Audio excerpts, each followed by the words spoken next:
The వో of God. ఈ video చివరి వరకు చూడండి. దేవుని ఆశీర్వాదాలు పొందండి. దేవుని నామములో మీకు నా హృదయపూర్వక వందనములు. మిమ్మల్ని మీ కుటుంబమును దేవుడు బహుగా ఆశీర్వదించునుగాక. ఈరోజు మీ రాకపోకల యందు మీరు చేసే ప్రతి పనిలోనూ దేవుడు మీకు తోడుగా ఉండునుగాక. మీరు ఊహించిన అద్భుతాలు, ఆశ్చర్యకార్యాలు ఈరోజు మీ దేవుడు మీ జీవితంలో చేయునుగాక.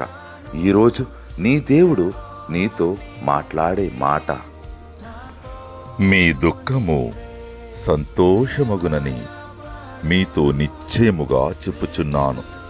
యోహాను 16:20. Truly I say to you, your sorrow will turn into joy. John chapter 16 verses 20.